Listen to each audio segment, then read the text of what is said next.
So here we are at the second dungeon of the game, the Earth Temple. And just an overview of this dungeon. I actually think it's a little bit easier than the Skyview Temple, and it's also incredibly short. It's probably the fastest dungeon you can speedrun. At least it's a little faster than the Skyview Temple, at least in my opinion. In general, there are only 2 new enemies in this entire dungeon, which is, I guess, somewhat disappointing. And there's a couple puzzles. One of them in particular comes to mind that's kind of difficult.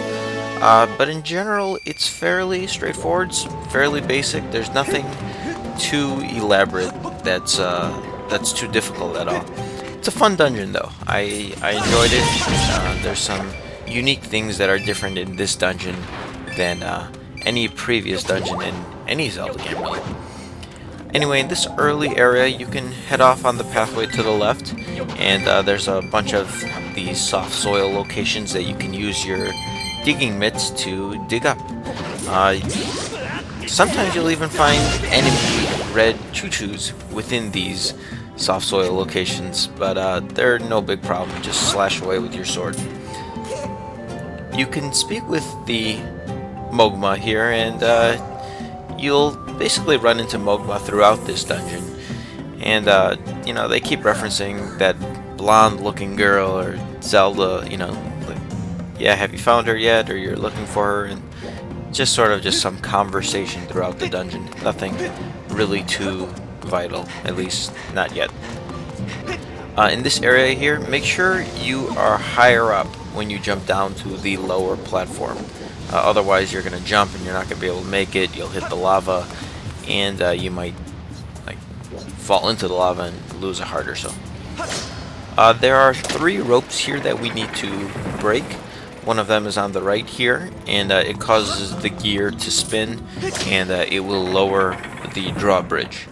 So you can cut 2 of them right with your sword. The third one's a little trickier. You just have to send out the beetle straight ahead to the right of the drawbridge, and that will be able to cut the rope, and this will cause the drawbridge to come to the ground, allowing you to cross over to the next room. This next area is pretty much the major room of the dungeon. You'll be revisiting it several times, and it sort of branches off in the various directions. Pretty typical in Zelda games.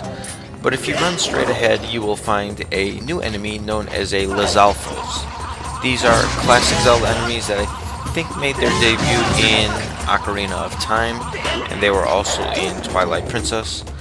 These ones, they have a large shield for an arm, and they will block your attacks, and then they'll sort of like stick their tongue out at you and like waggle away like wow wow wow wow. You have to hit them in a certain direction that they are not defending. Once you hit them once, just follow it up with a number of sword slashes. They could be quite difficult the first time through, but with enough practice, by the time this game is over, you will have absolutely no trouble with Lizalfos. It's important just to be patient. Don't be hyper-aggressive with your sword slashes. Otherwise, you're going to hit them while they're defending, and then they're going to turn around and hit you with their tail. You could use your shield bash as well to dizzy them. Anyway, you want to pull out your slingshot here. I think you could use the beetle as well, and just hit one of the bomb flowers that are on this structure in the lava, and it'll cause it to sink into the lava, and this large ball will just come rolling right towards you. You can jump on it, and Link can like kick his legs really quickly. It looks kind of funny actually, and you can move along the lava with it. We want to head on over to the corner of this room here, and there is some lava that will occasionally raise this platform up. You want to pick up one of the bomb flowers. You can just toss it onto the platform, or jump on over yourself and place it on the platform. And once the platform rises, the bomb will explode, and it will reveal a treasure chest here. So jump on over and open it to get a golden skull. I'm not sure if this one's a random one or not.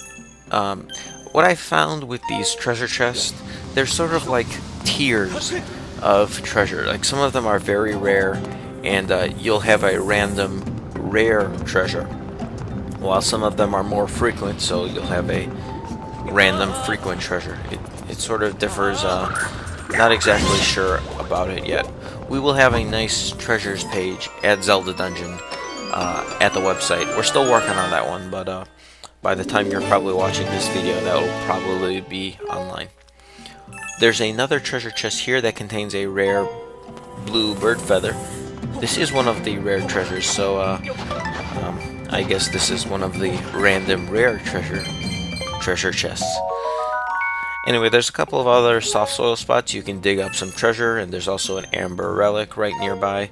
So in general, there's a lot of treasure we're getting in this short period of time, and it's a good idea to pick all these up because we will be using them for upgrading our items throughout our quest. There's some valuable rupees in this particular soft soil location, so make sure to pick them up. Then you want to jump on the ball and ride further along the magma, and you want to roll the ball into this switch of sorts, and it will press it in, causing one of the platforms to rise. There is a second one of these switches on the other side of this platform, but it's going to take us a long time to roll the ball all the way to the other side, and that's one of the major quests that we're going to be going through in the next throughout the dungeon. Anyway, there's nothing else to do on this side of the dungeon. You could, or on this side of this room, you could stop at the center platform, and there is a bird statue here, so you could save your progress if you'd like. Otherwise, roll ahead, and there's a new enemy here known as a Magma Spume. There's going to be several Spume that we're going to find throughout the dungeon, and or throughout the game, I should say. And the first of which is the Magma Spume, or just the Fire Spume. It will come out of the lava and it will shoot magma at you. It will shoot fire at you pretty much. And you could deflect it with your shield, but your best bet is to just avoid it. We don't really have the means to defeat it yet, other than simply rolling into it with the massive ball. The Magma Spume will also occasionally it'll occasionally shoot 3 bursts of magma at the same time. So that's just we'll get more means of defeating it in just a bit. In this area, we want to pick up one of the nearby bomb flowers and roll it through the small gap, and it will blow up the boulder here, revealing an entrance to the next room. Before traveling to that next room, there's a little secret here. You can climb up the staircase found here, and you can work your way around this little narrow passageway. In particular, right here over this. You got to make a precision jump, otherwise you'll fall to the ground. But you can jump onto this like higher ledge right here, and make your way over to the other side of the room where there are a pair of soft soil locations. One of them contains a fairy, so you can capture that fairy in a bottle, and this could be useful, especially since we're going to be taking on sort of a dungeon mini-boss in just a moment. Otherwise, you can just walk right into it to fill up your hearts. Afterwards, head on through this door to take on the dungeon mini-boss.